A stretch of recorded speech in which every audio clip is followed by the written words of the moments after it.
Hi guys, I'm back. Today I'm going to read Genesis 19 to 24, Proverbs 2, and Psalm 95. Let's get started. The two angels came to Sodom in the evening, and Lot was sitting in the gate of Sodom. When Lot saw them, he rose to meet them, and bowed himself with his face to the earth, and said, My lords, please turn aside to your servant's house, and spend the night in my shelter. Then you may rise up early and go on your way. They said, No, we will spend the night in the town square. And he pressed them strongly, so they turned aside, turned him into his house.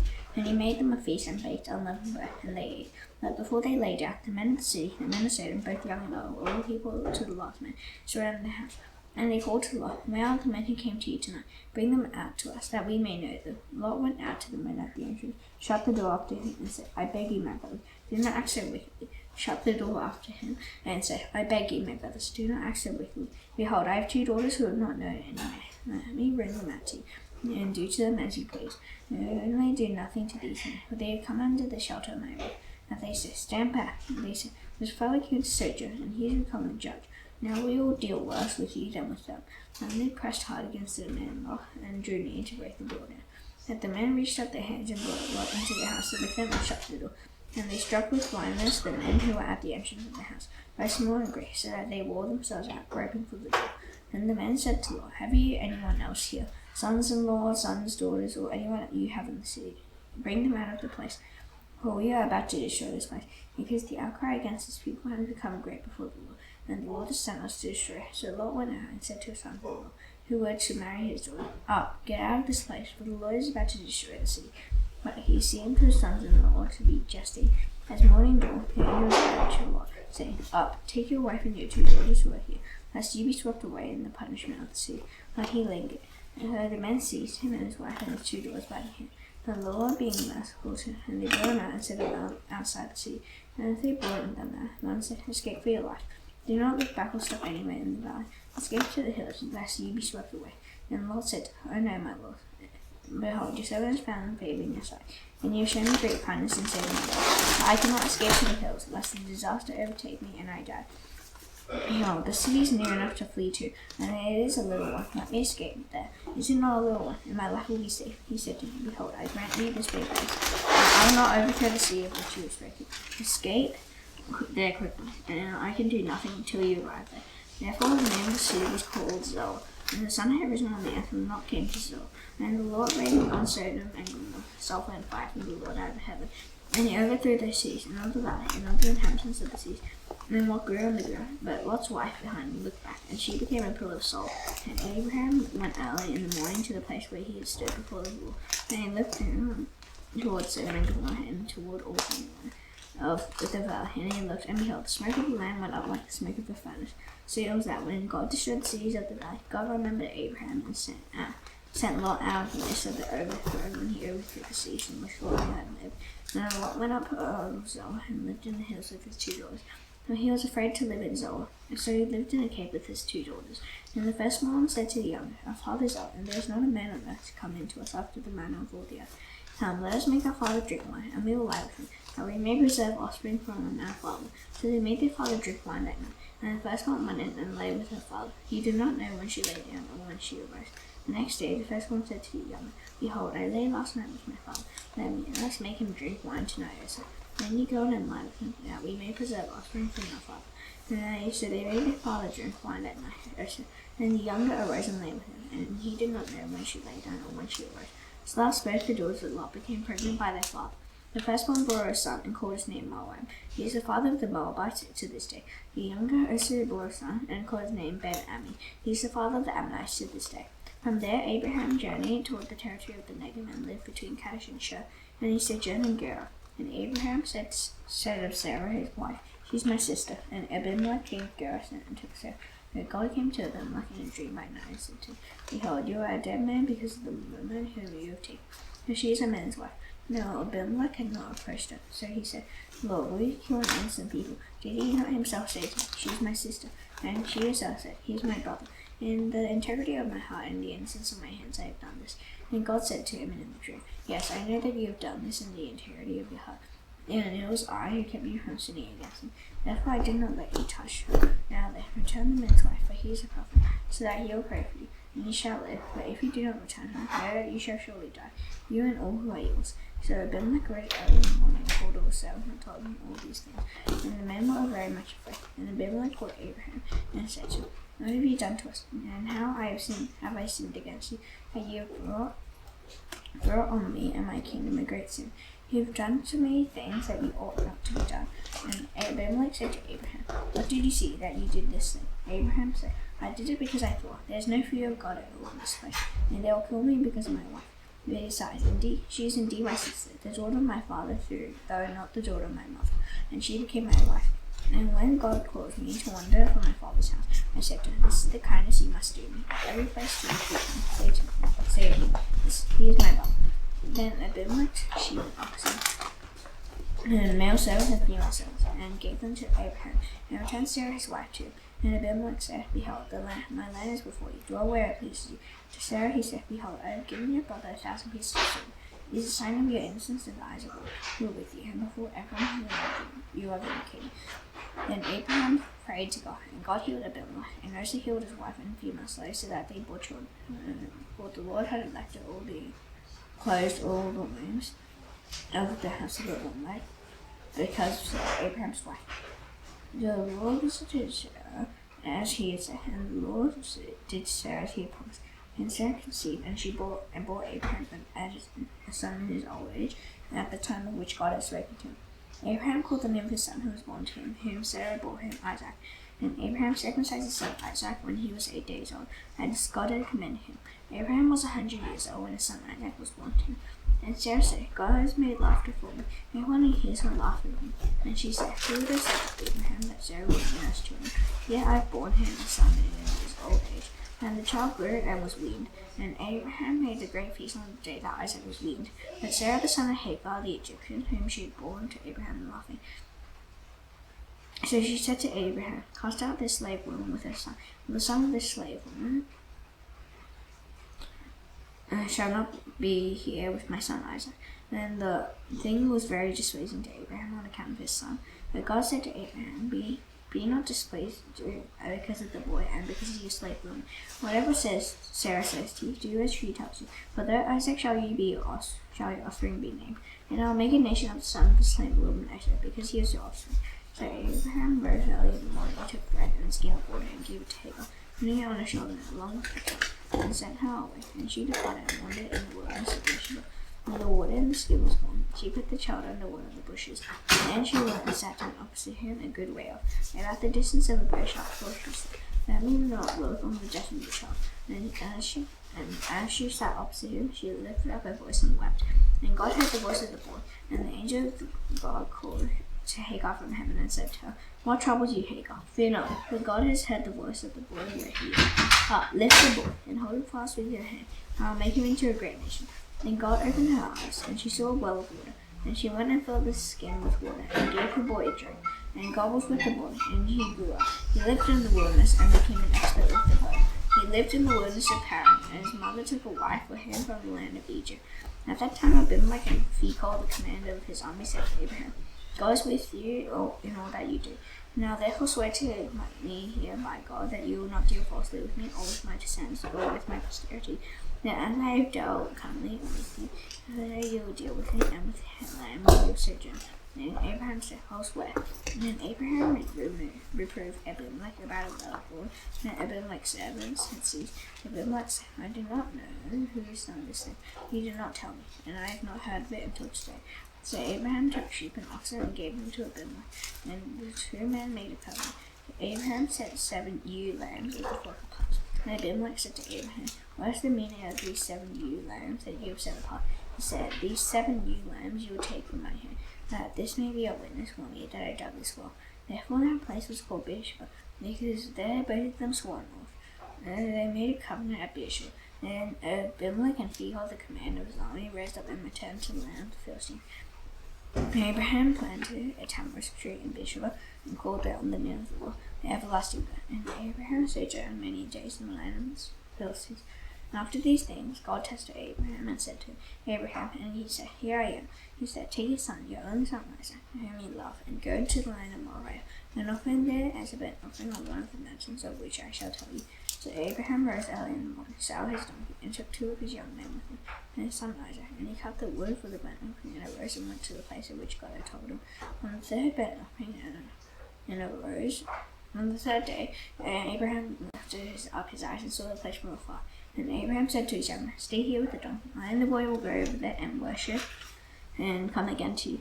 And Abraham took the wood of the burnt offering and laid it on Isaac his son. And he took in his hand the fire and the knife. So they went both of them together. And Isaac said to his father Abraham, "My father." And he said, "Here I am, my son." He said, "Behold, the fire and the wood, but where's the lamb for the burnt offering?" Abraham said, "God will provide for himself the lamb for a burnt offering, my son." So they went both of them together. When they came to the place of which God had told him, Abraham built the altar there and laid the wood in order and bound up Isaac his son, and laid him on the altar on top of the wood. And Abraham reached out his hand and took the knife to slaughter his son. But the angel of the Lord called to him from heaven and said, "Abraham, Abraham." And he said, "Here I am." And he said, "Do not lay your hand on the boy or do anything to him. For now I know that you fear God, seeing that you have not withheld your son, your only son, from me." Then Abraham lifted up his eyes and looked, and behold, behind him was a ram caught in a thicket by his horns. And Abraham went and took the ram and offered it up as a burnt offering instead of his son. So Abraham called the name of that place, "The Lord will provide," as it is said to this day. "From the man of the Lord it shall be provided." And the angel of the Lord called to Abraham a second time from heaven and said, "I myself I have sworn, declares the Lord, because you have done this and have not withheld your son, your only son, I will surely bless you, and I will surely multiply your offspring as the stars of heaven, and as the sand that is on the seashore. And your offspring shall possess the gate of his enemies, and in your offspring shall all the nations of the earth be blessed, because you have obeyed my voice." So Abraham returned to his young men, and they arose and went together to Beersheba. And Abraham lived at Beersheba. Now after these things he was told to Abraham, "Behold, Milcah also has borne children to your brother Nahor. Buz his firstborn, Buz his brother, Kemuel the father of Aaron, Chesed, Hazar, Pildash, Jidlaph, and Bethuel. These Milcah bore to Nahor, Abraham's brother. Moreover, his concubine, whose name was Reumah, bore Tebah, Gaham, Tahash, and Maacah. Sarah lived 120 years. These were the years of the life of Sarah. And Sarah died at Kiriath Arba in the land of Canaan. And Abraham went in to marry Sarah and to weep for her. And Abraham rose up from before his dead and said to the Hittites, "I am a sojourner and foreigner among you. Give me property among you for a burying place, that I may bury my dead out of my sight." The Hittites answered Abraham, "Hear us, my lord. You are a prince of God among us. Bury your dead in the choicest of our tombs. None of us will withhold from you his tomb to hinder you from burying your dead." Abraham rose and bowed to the Hittites, the people of the land, and said to them, "If you are willing that I should bury my dead out of my sight, hear me and entreat for me Ephron the son of Zohar, that he may give me the cave of Machpelah, which he owns. It is at the end of his field. For the full price let him give it to me, in your presence as property for a burying place."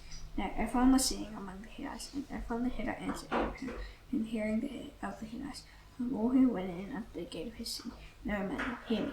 I give you the field, and I give you the cave that is in the sight of the sons of my people. I give it to you. Bury your dead." And then Abraham bowed down before the people of the land, and he said to Ephron in the hearing of the people of the land, "Now if you will hear me, I will give the price of the field. Accept it from me, that I may bury my dead there." Ephron answered Abraham, "My lord, listen to me. A piece of land worth 400 shekels of silver. What is that between you and me? Bury your dead." Abraham listened to Ephron, and Abraham laid out for Ephron silver that he had named in the hearing of the Hittites, 400 shekels of silver, according to the weights current among the merchants.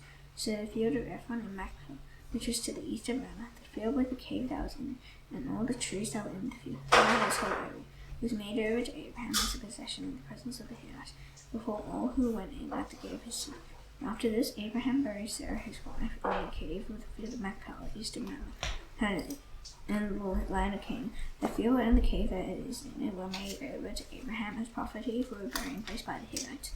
Now Abraham was well advanced in years, and the Lord had blessed Abraham in all things. And Abraham said to his servant, the oldest of my household, who had charge of all that he had, "Put your hand under my thigh, that I may make you swear by the Lord, the God of heaven, and God of the earth, that you will not take a wife for my son from the daughters of the Canaanites, among whom I dwell, but will go to my country, to my kindred, and take a wife for my son Isaac." And his servant said to him, "Perhaps the Lord may not be willing to follow me to this land. Must I then take your son back to the land from which he came?" Abraham said to him, "See to it that you do not take my son back there. The Lord, the God of heaven, who took me from my father's house, I found the land of the king Jun, and he spoke to me and swore to me, to your offspring I will give this land. And he said, he will send his angel before you, and you shall take a wife of my son from there. And if the woman is not willing to follow you, then you will be free from this oath of mine. Only you must not take my son back there. So the servant put his hand under the thigh of Abraham's master, and swore to him concerning his master this matter.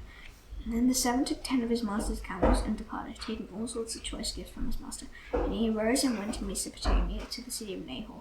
And he made the camels kneel down outside the city by the well of water at the time of evening, at the time when a woman would go out to draw water.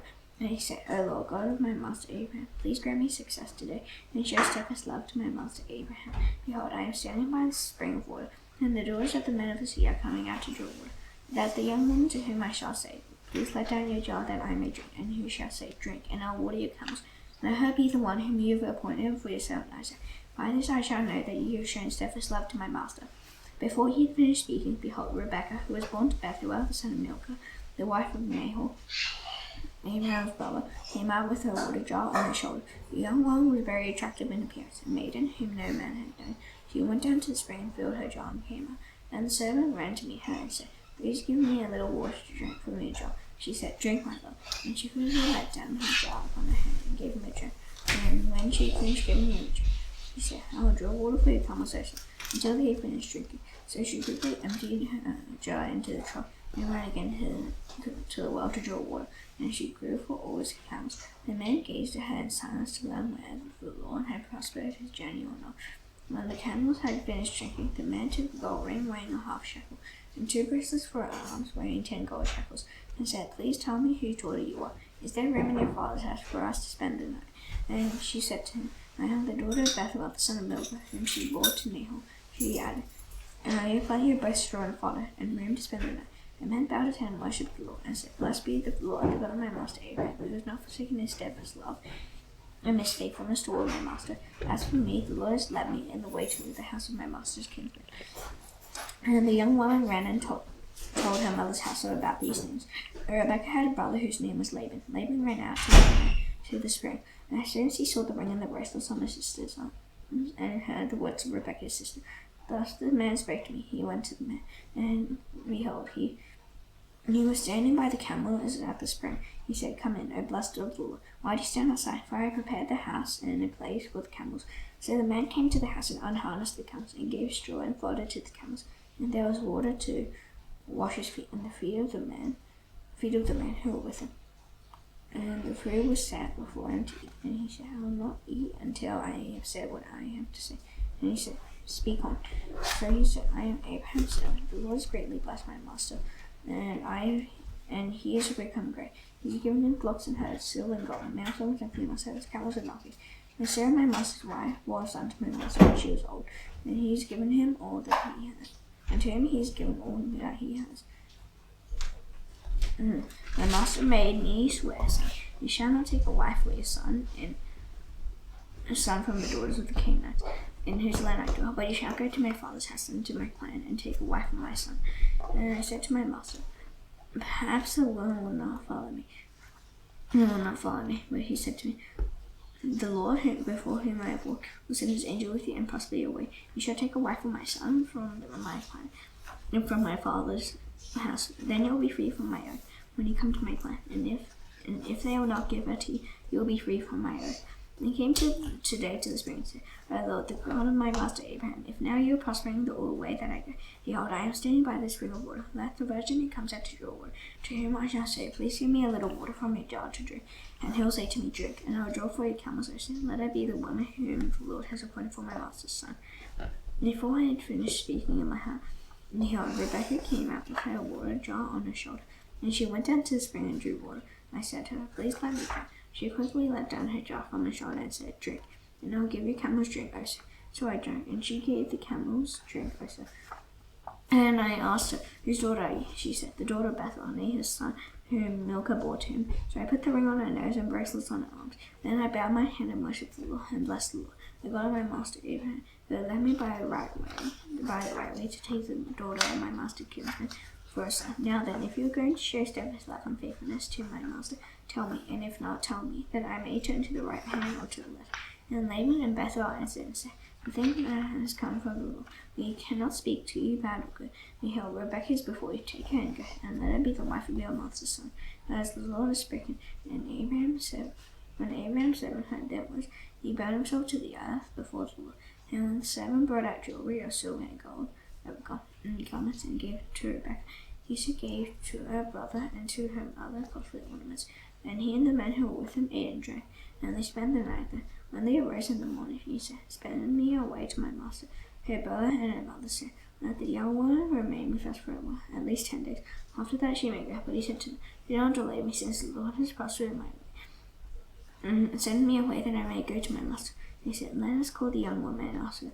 So they called Rebekah and said to her, "Will you go with this man?" She said, "I'll go." And they sent away Rebekah their sister and their nurse, and Abraham's servant, and they blessed Rebekah and said to her, "Now, sister, may you become thousands of 10,000, and may your offspring possess the gate of those who hate him."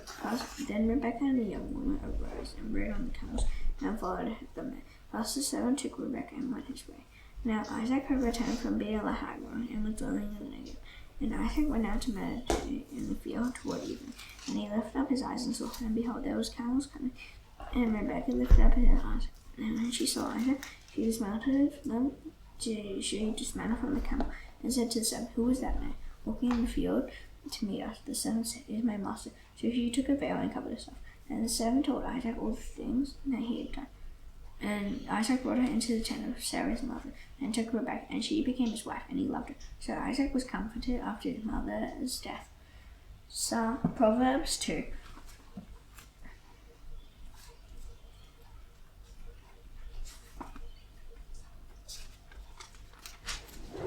My son, if you receive my words and treasure up my commandments with you, in making your ear attentive to wisdom and inclining your heart to understand. Yes, if you call out for insight and raise your voice for understanding, if you seek it like silver and search for it as for hidden treasure, then you will understand the fear of the Lord and find the knowledge of God. For the Lord gives wisdom, from his mouth come knowledge and understanding. He stores up sound wisdom for the upright. He is the shield to those who walk in integrity, guiding the paths of justice, and watching over the way of his saints. Then you will understand righteousness and justice and equity, every good path.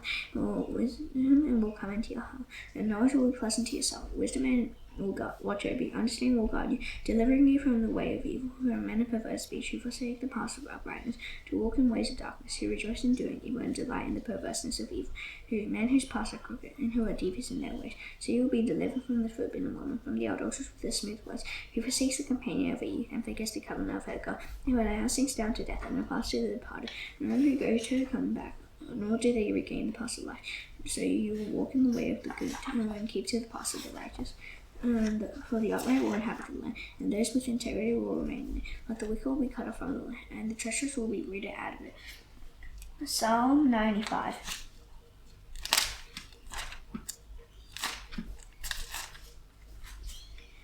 O come, let us sing to the Lord. Let us make a joyful noise to the rock of our salvation. Let us come into his presence with thanksgiving. Let us make a joyful noise to him with songs of praise. For the Lord is a great God, and a great King above all gods. In his hands are the depths of the earth, and the heights of the mountains are his ocean. The sea sees, and he made it, and in his hands full the dry land. O come, and let us worship him better. Let us kneel before the Lord our Maker. For he is our God, and we are the people of his pasture, and the sheep of his hand. Today, if you hear his voice, do not harden your hearts as at Meribah, as on the day of Massah in the wilderness, when your fathers put me to the test and put me to the proof. When they had seen my work, for 40 years I loathed that generation, and said, They are a people who go astray in their heart, and they have not known my ways. Therefore I swore in my wrath, they shall not enter my rest. Now that it's done, I shall now do the Lord's Prayer. Please my hands, Our Father in heaven, hallowed be your name. Your kingdom come, your will be done on earth as it is in heaven. Yesterday our daily bread. Forgive us our debts as we also forgive our debtors. Lead us not into temptation, but deliver us from the evil one. For yours is the kingdom and the power and the glory forever. Amen. See you tomorrow. Bye.